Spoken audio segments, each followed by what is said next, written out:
everyone. Welcome to Global Case Studies in collaboration with the Digital Nations from wherever you happen to be. For me, it's the traditional unceded territory of the Algonquin and Shinabeg people in Ottawa, Canada. I'm Jordan Starozak, supporting the Secretariat of the Digital Nations, which is a mini-lateral organization of 10 leading digital countries. And we're guided by the principles laid out in the Digital Nations Charter with the aim to lead digital government transformation for the benefit of our citizens. So just before we get into it, I want to remind you that Forward 50 has a code of conduct, and we want to be sure that this event is safe and inclusive for everyone, so don't be that person. If you have any questions, don't hesitate to contact the organizers.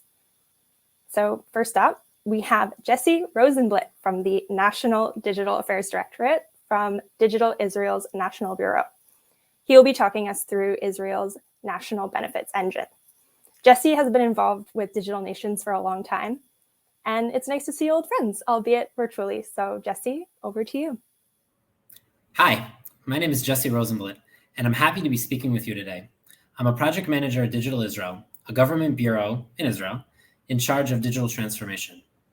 Now, imagine for a moment that you're really hungry, and the thing you might want most to eat is a salad. I'm a vegetarian, so you'll have to bear with me for a moment. And so you decide you really want a salad, and COVID's sort of on the wane, so you go to a restaurant. You sit down, you get a menu, and when you start reading the menu, you're a bit surprised that there's no salad category. The menu's a bit weird, actually. All the food is separated by category. So you have category 1 is food with carrots, category 2 is food with cucumbers, category 3 is food with tomatoes, and there's a salad here and there, but you can't find the one you're looking for. So obviously, what would you do? You call over the waiter. And unfortunately, you have a very snooty waiter. And you explain to him that the menu is unclear, it's sort of complicated, you can't find what you're looking for. And he explains to you in his snooty fashion that there's a chef in the kitchen that deals with the carrots, and there's a chef that cuts the cucumbers, and there's a chef that takes care of the tomatoes. And that's the way the kitchen works, and that's the way the menu is built. And look through the categories and find the salad that you want. And that's how it works at the restaurant. At this point, it would be legitimate to ask, what type of horrible service is this restaurant providing? I mean, it is pretty ridiculous. After all, why do I, the customer, care what happens in the kitchen? I want a salad. I don't care who cuts the peppers.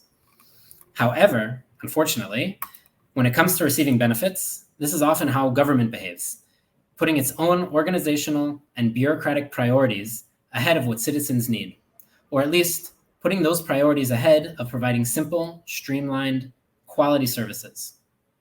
So what are the barriers? What prevents people from claiming and receiving their benefits? The first barrier is that people don't know what benefits actually exist. And if they don't know, they won't claim them. Think about yourselves for a moment. Are you 100% sure that you're getting all the benefits that you're eligible for from the government? This is what I do for a living, and I can tell you, I am not sure that I get all the benefits that I'm owed from the government. A second barrier is that benefits, even benefits for a specific segment of the population, like, for instance, senior citizens, are spread out over many government authorities. For example, in Israel, there are 60 benefits for senior citizens, but they're spread out over 15 different ministries. It makes it very difficult for people to search for their benefits because there's not one place they can look for them. Barrier 3, even when people know that a particular benefit exists, they don't necessarily know that it's relevant for them, so they won't file a claim. And the fourth barrier is that even when people know a benefit is relevant for them, often the bureaucratic processes to receive the benefit are so complicated that they can't manage to successfully file a claim, or they just decide, I don't want to deal with it, it's too much. And so they don't. And this is the crux of the problem. We don't even know how many people aren't claiming their benefits. It's very hard to measure how many people are eligible but aren't filing claims for all of the reasons we just mentioned. And to make things worse, those not filing the claims are often the weakest segments of our population, which only exacerbates the existing socioeconomic gaps we currently have. And if all that wasn't bad enough, in 2015, an Israeli government comptroller report analyzed just 4 benefits, and they found that there's over $310 million a year that goes unallocated, meaning $310 million that should be given out to citizens that are probably from the lower end of the socioeconomic scale that need that money is not allocated to them because they didn't know about the benefit, or they did know the benefit existed, they didn't know it was relevant for them, or they didn't know where to search, or the process to receive the benefit was too complicated. Still with me? That's pretty crazy. But now that we've described the problem, and it's a big problem, what's the solution? So here in Israel, we created the National Benefits Engine. It's a government service that works for you. You answer a short but dynamic set of questions, and you get a list of the benefits you're potentially eligible for across government. You don't have to do research on several different government websites. You don't need to start figuring out which benefit is relevant for you. And you especially don't need to know which benefits exist from the get-go. The benefits engine does all of that for you in one smooth user experience. So let's jump in. So this is the homepage. Now, I need to say from the get-go, there's no English version of Israel's national benefits engine. This is all Google Translate. We actually only have versions in Hebrew, which is Israel's official language, and Arabic, which is a special status language in Israel.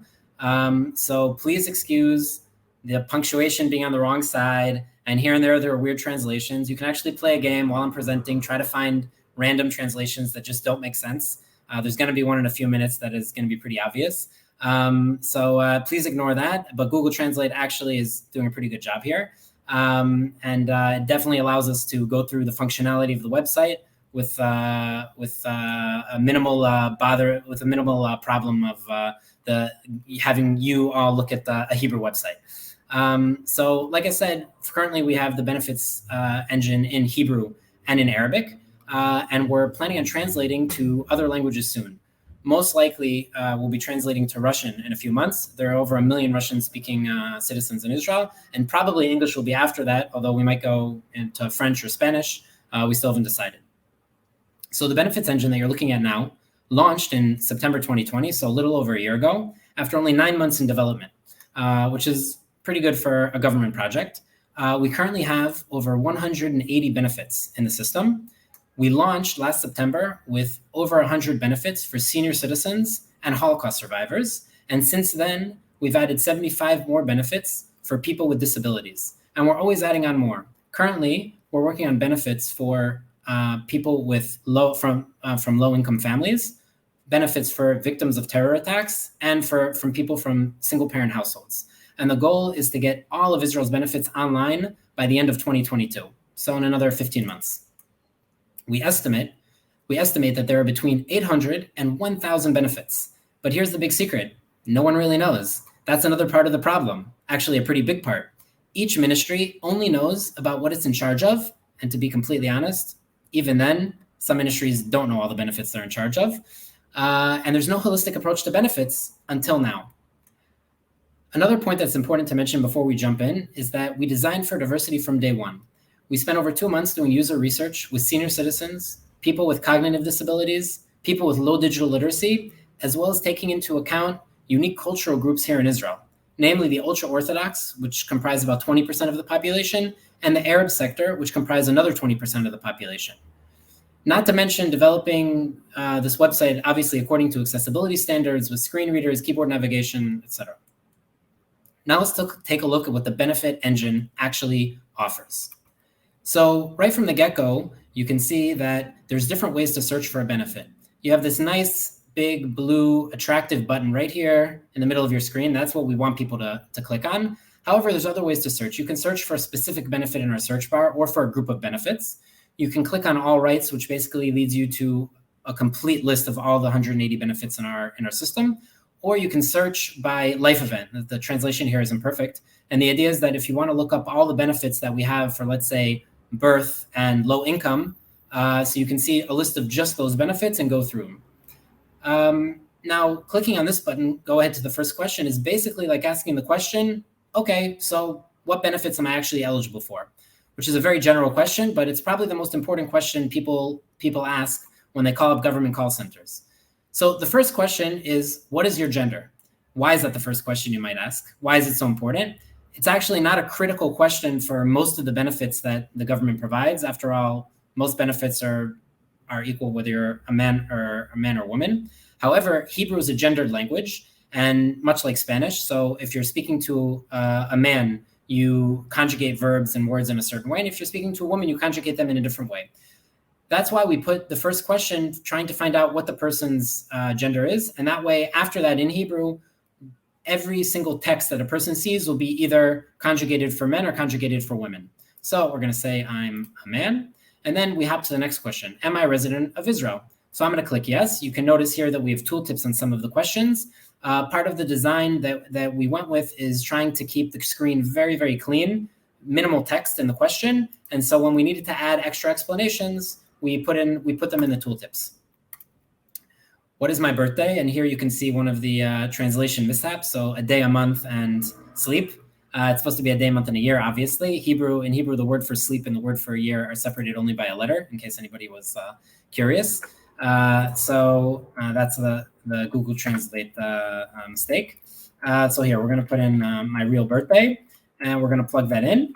And we're going to move on to the next question. What is my marital status? I am married, in case anybody was wondering. Now, we finally got to this question about health conditions, but on the side of the screen here, you can see that as I'm answering questions, they're starting to aggregate here. Why did we do this? During the user research, we discovered that a lot of people wanted to feel a sense of control over claiming their benefits and finding out about benefits because they feel that they don't have control over it. They feel that it's very confusing and complicated. And so what we're doing here is allowing the user complete control. He can see everything that he's already answered, and he can also go back and edit. He can look back and say, wait a second, that's not my birthday. Why am I being so silly? So he can go back and he can edit his birthday. And now it's edited. Now we change it from the 30th of October to the 31st of October. Now we're asking the user a question about his health situation. So this is actually a new feature we developed only a few months ago, and that is now live. We realized when we started with senior citizens, there were a few questions we had about health, and we had them in a drop-down menu because there were only about 10 answers. And then when we added the benefits for people with disabilities, we realized how central the health condition of a person is. And we realized that we also had about 45 different answers we needed to check with the user about. And so we created this iframe pop-up that allows us a few things. One, the screen isn't as cramped because we have a pop-up and it sort of spreads things out. Two, we have tooltips now on answers. Before we saw a tooltip on a question. Now we also, on this feature, we have tooltips on answers if we feel that we need it. And the third benefit is that we have categories here. So we have a lot of answers, but we split them up between different categories based on topic. So for health conditions, we're going to say that my fictitious persona that we're building is going through dialysis, and that is impairing his ability to work. So I've chosen that. Now, do you receive one or more of the following rights? This is basically, it's another iframe pop-up. This is asking, do I already receive government benefits in any one of several categories? So I'm going to say, nope, I do not receive any government benefits. Has the state recognized me by one or more of these definitions? This is basically asking am I already recognized as a Holocaust survivor, as disabled? I'm going to say no. If you have children, what are their ages? So thank you for asking. I do have 2 children. Yonatan is 2 years old, and Itai is 2 months old.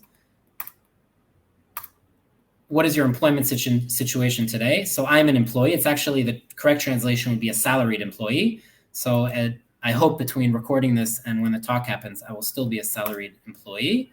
We'll see how the talk goes, I suppose. And what is your type of residence? So I am currently renting, which my father-in-law points out is flushing money down the drain. Points it out every single weekend.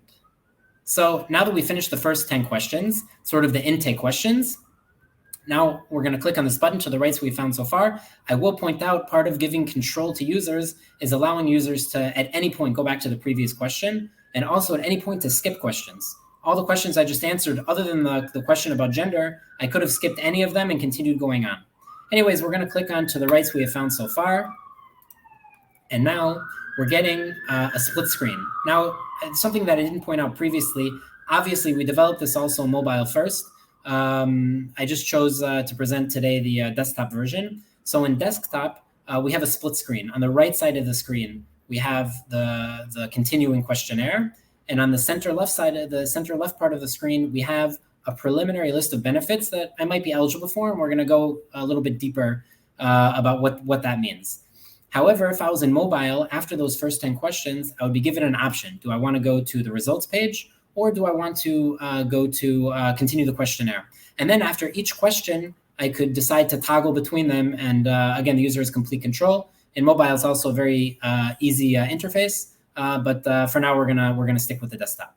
Okay, so now we have the beginnings of a results page. I will say that we have a feature here that actually counts the number of benefits that you're eligible for out of the total 181. For some reason, with the Google Translate, it's not working, so just ignore that. But it's supposed to say 25 benefits or whatever it is out of 181. So we have a few benefits here that are on our list. We have disability benefit from a pension product. We have injury benefits at work, and we have a disability benefit from work. Now, before we get into what all the labels mean, let's say that we were to answer the next question. Okay, so we see disability benefit, injury benefits, and another disability benefit.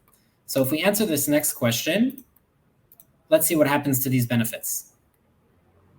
Oh, a benefit disappeared. One of the benefits we were looking at disappeared. Now general disability pension is higher. So what happened? Basically, because I answered another question, each one of these benefits in the system has its own personal questionnaire. It has its own set of questions that decide if you're going to be eligible or not eligible.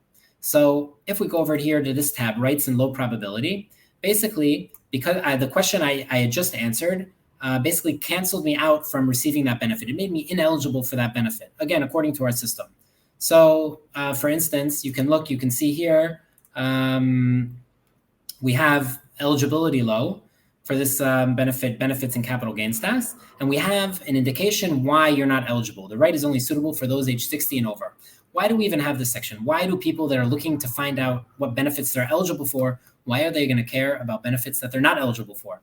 So again, during our user research, we discovered something we weren't expecting, and that is that people feel that the government is hiding benefits from them, and that even when the government will, and that's one, and two, that when the government rejects a claim that they put in, the government doesn't give them a reason for why they were rejected, and so they don't know.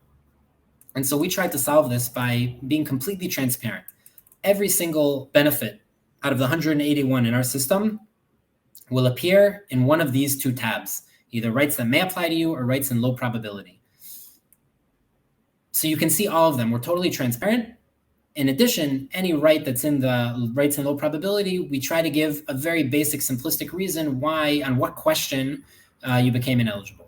So now we're going to go back to the rights that may apply to you. Here, there are two types of rights. There are rights with an eligibility that's labeled as high. That is because I answered 100% of the questions relevant to that benefit.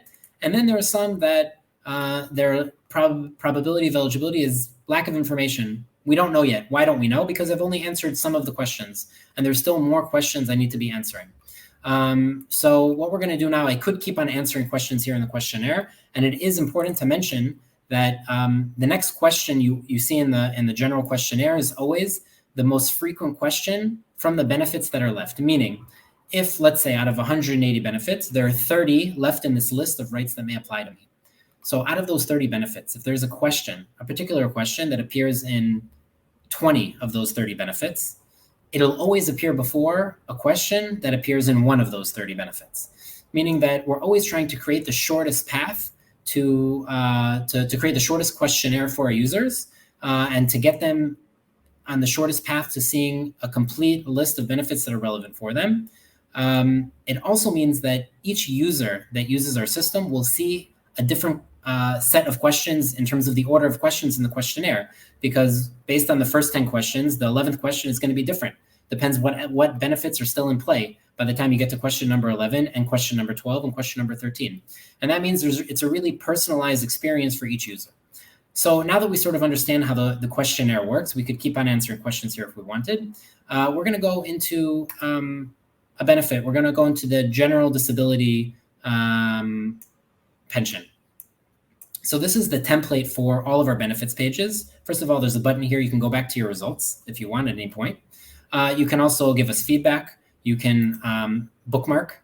There was also the bookmark option on the results page. So you can bookmark. You can save it as a PDF and then print it out. We discovered that senior citizens, even if they know how to use the internet, they prefer to print things out when they read them.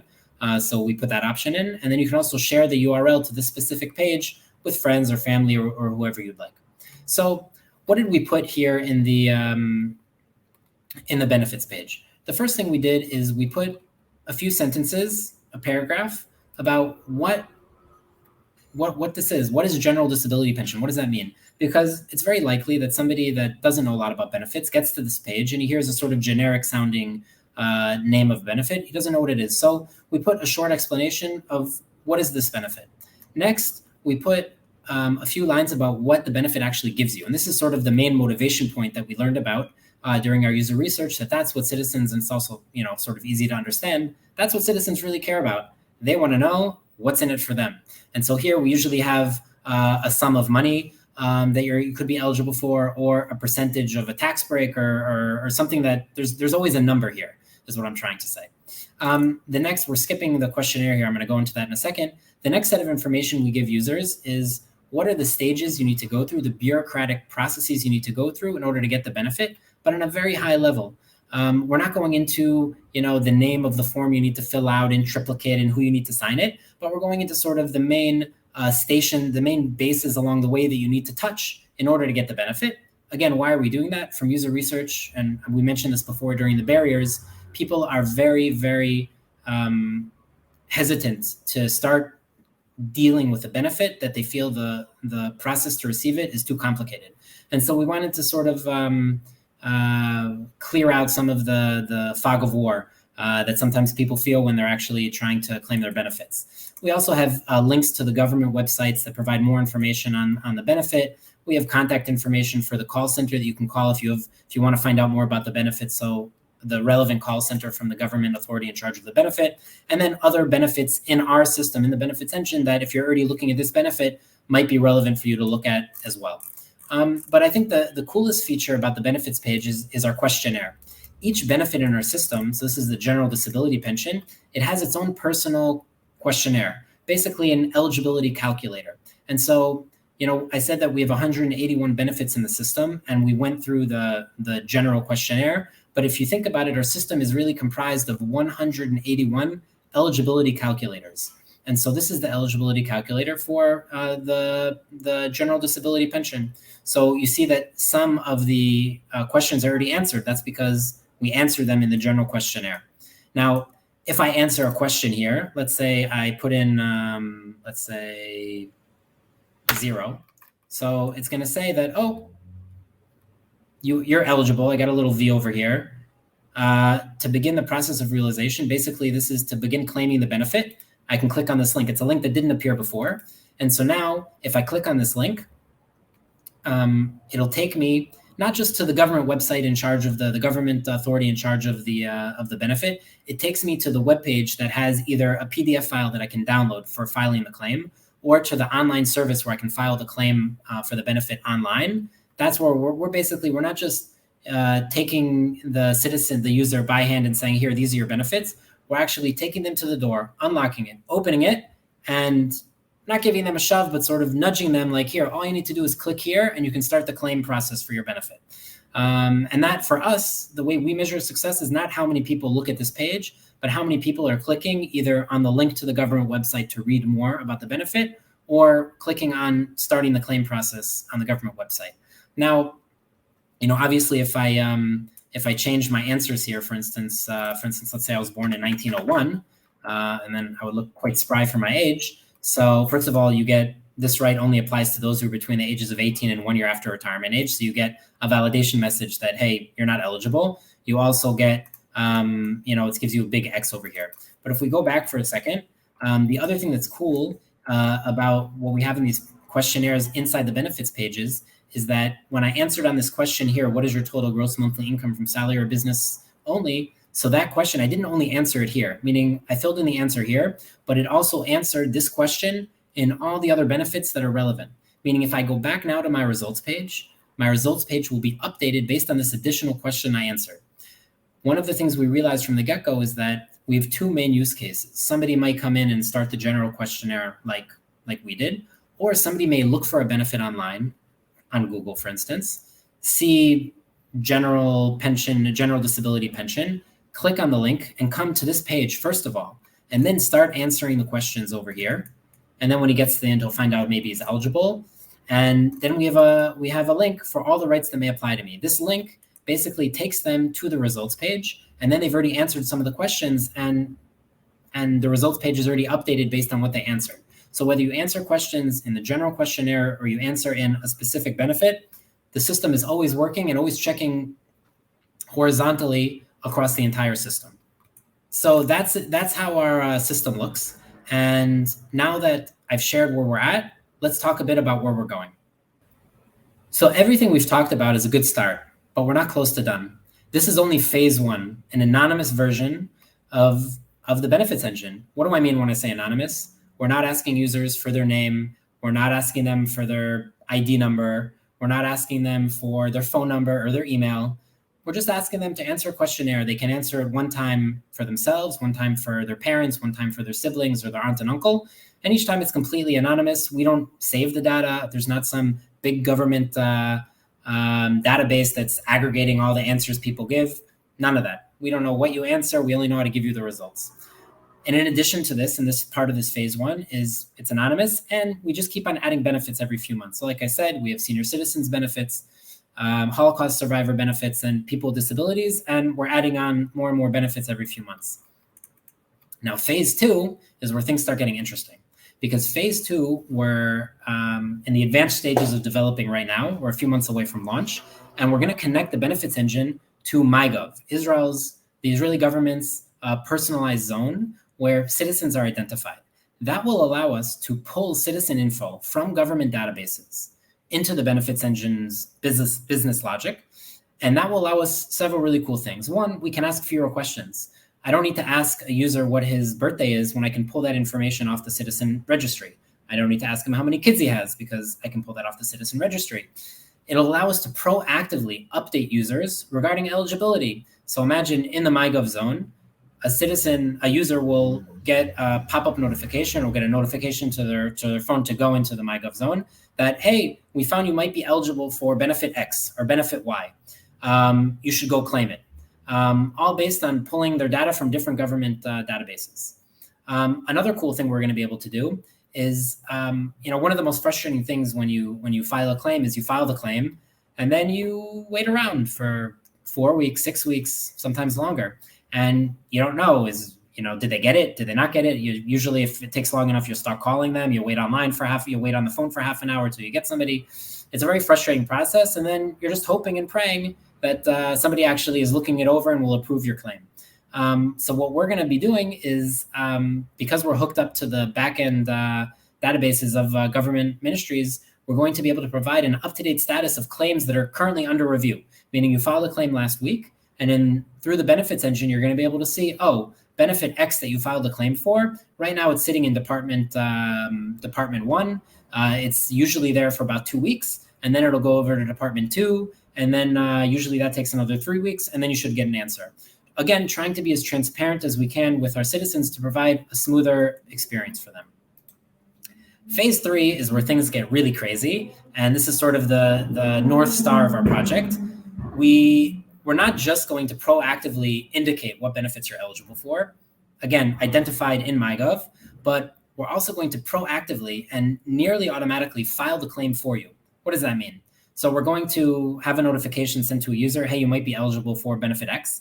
And then we're going to say, do you authorize us? Do we have permission to file the claim for you?